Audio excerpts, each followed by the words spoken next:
Hello दोस्तों। आज आप राजीव प्रकाशन कक्षा 10 के प्रश्नावली 1.1 के तीसरे भाग में सारे प्रश्नों का हल देखेंगे।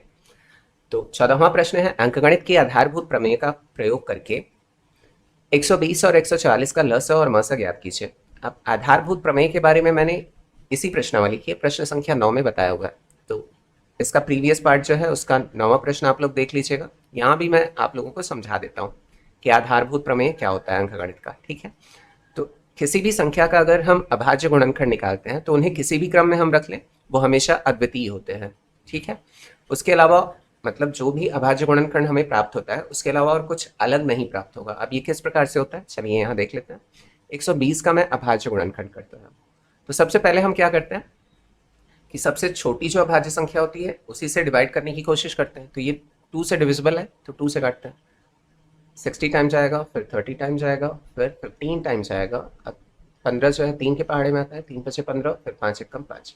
फिर 120 को मैं स्टार्ट करता हूँ 3 से डिवाइड करना। ठीक है, 3 से भी डिविजिबल है तो 3 चौक 12, और फिर ये 5 से है तो 5 8 40, फिर 8 जो है वो 2 से है, 2 दूनी 2 चौक 8 सॉरी, और 2 दूनी 4 और 2 एकम 2।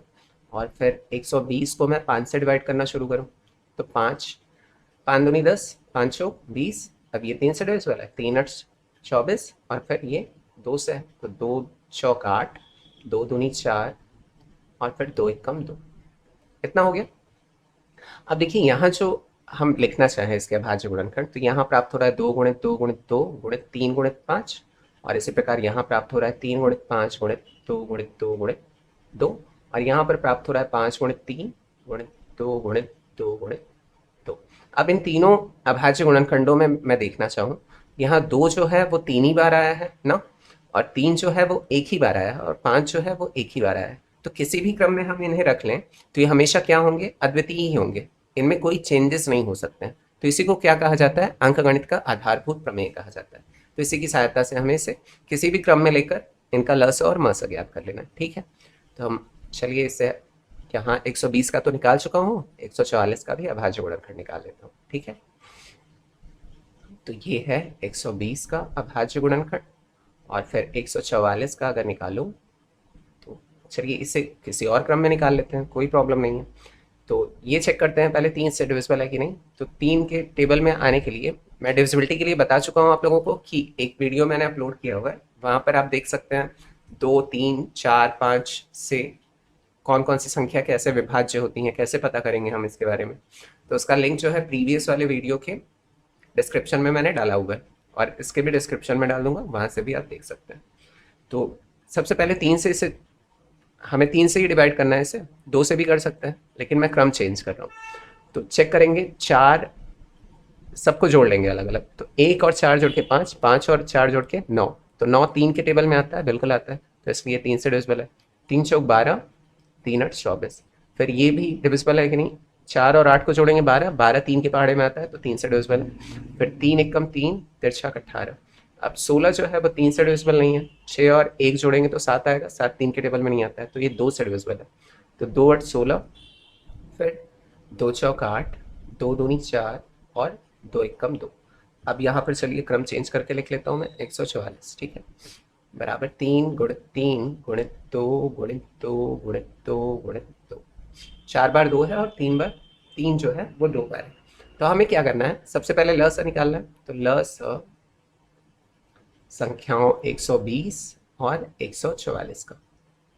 तो जब भी हम ल स निकालते हैं तो क्या करते हैं कि जो कॉमन है, यहाँ 2 जो है 3 बार यहाँ पर है और यहाँ पर भी 3 बार है, तो दोनों कॉमन है। तो कॉमन जो रहेंगे उन्हें वन टाइम लिख लेंगे, और फिर 3 जो है इसमें एक बार है, यहाँ भी एक बार है, तो इसे भी एक बार लिख लिया। और बाकी क्या बचा हमारा, एक 3 बच गया, एक 5 बच गया, और एक 2 भी बचा है। तो 2 गुणित 3 गुणित 5 जो बचे हुई संख्या है उन्हें भी उतार लेंगे। अब इनका गुणा कर लेते हैं। 2 दूनी 4 दूनी 8, 8 दूनी 16, और 16 पंचे 80, 80 और 3 तिरकाई 9। तो 9 में अगर 80 का मल्टीप्लाई किया तो कितना आ गया, 720। ये हो गया। और फिर म स निकालते हैं। अब म स जब निकालते हैं हम तो सिर्फ जो कॉमन होते हैं उन्हीं को लिख लेते हैं ना। तो म स 120 और 144 इज इक्वल टू, अब यहाँ कॉमन जो है 2 3 बार है, तो 2 को 3 बार लिख लिया और 3 जो है वो एक बार है, तो एक बार 3 को लिख लिया। 2 दूनी 4 दूनी 8, 8 तिरिक 24। तो ये कितना प्राप्त हो गया? 24। तो बस इसका उत्तर हो गया। ठीक है, अब चलिए अगला प्रश्न देखते हैं। अगला प्रश्न है, यदि म स 35,45 बराबर 5 तथा ल स 35,45 बराबर 63 गुणित ए हो तो ए का मान ज्ञात कीजिए। अब यहाँ पर हम म स गुणित ल स बराबर दो संख्याओं का गुणनफल वाला सूत्र लगाकर इसे हल कर सकते हैं। तो जो जो दिया है उसे नोट कर लेते हैं। दिया है म स 35,45 बराबर 5 और ल स 35,45 बराबर 63 गुणित 3। अब हम जानते हैं कि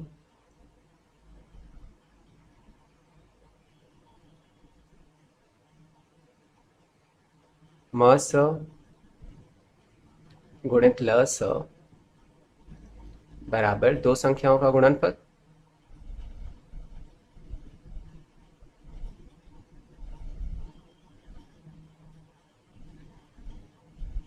गुणनफल। अब दो संख्याएं कौन सी हैं? 35 और 45 है। और म स दिया है हमारा 5 और ल स दिया है 63 गुणित ए बराबर दो संख्याएं 35 गुणित 45। अब क्या करेंगे हम? 63 और 5 को इधर भेज देते हैं। तो ए बराबर कितना हो जाएगा?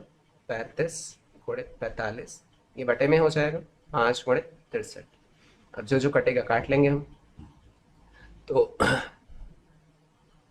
9 से 45 और 9 साते 63, इसे काट लेते हैं। 9 से 45 और 9 साते 63, 7 बचे 35, ये कट गया।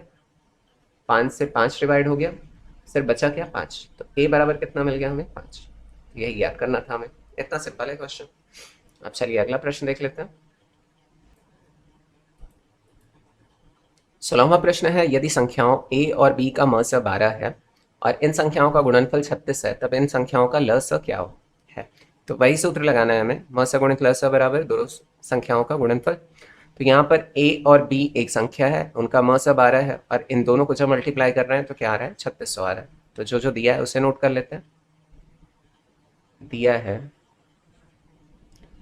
a और b का म स बराबर 12 और दो संख्याओं का गुणनफल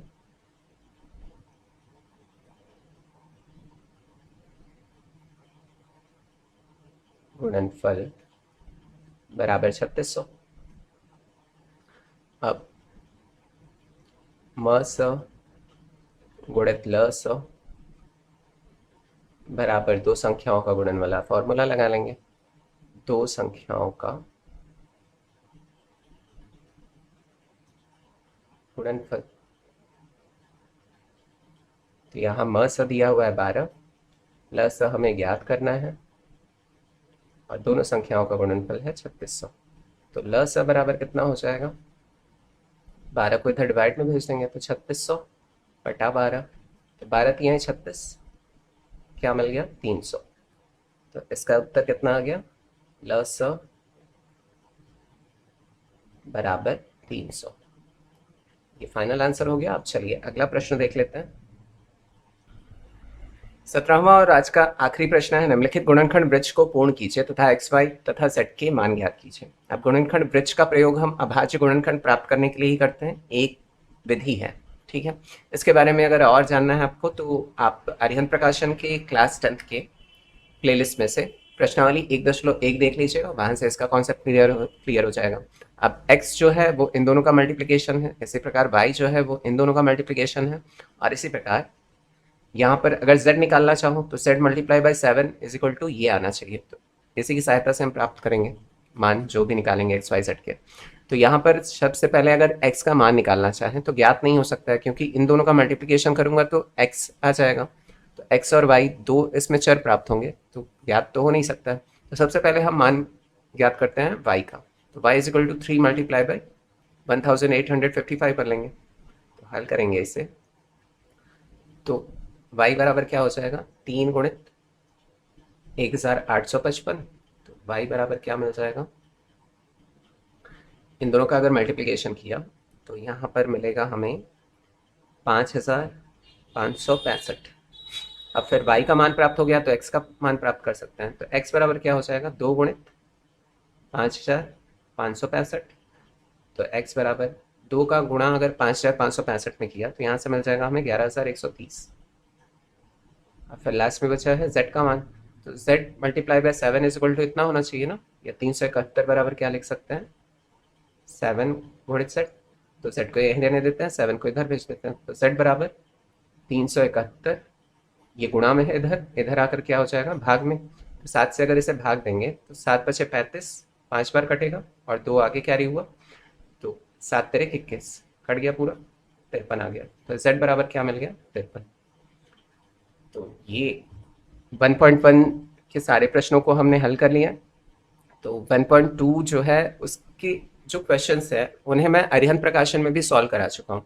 तो अगर आपको देखिए और एक उसके लिए अलग से एक वीडियो भी अपलोड किया है, तो अगर लिंक चाहिए तो मैं आप लोगों को प्रोवाइड करा दूंगा। और आपको अगर उसके हल चाहिए 1.2 के तो आप कमेंट करके बता दीजिएगा, वरना मैं सोच रहा हूँ डायरेक्ट एक्सरसाइज 2.1 से शुरू करूँ मैं। तो जैसा आपको सही लगे आप कमेंट करके बता सकते हैं। तो फिर मिलते हैं नेक्स्ट वीडियो में। Thanks for watching video. और अभी तक अगर आपने चैनल को सब्सक्राइब नहीं किया तो सब्सक्राइब ज़रूर से करिए और अपने दोस्तों के साथ भी ज़्यादा से ज़्यादा शेयर करिए। तो take care and bye bye.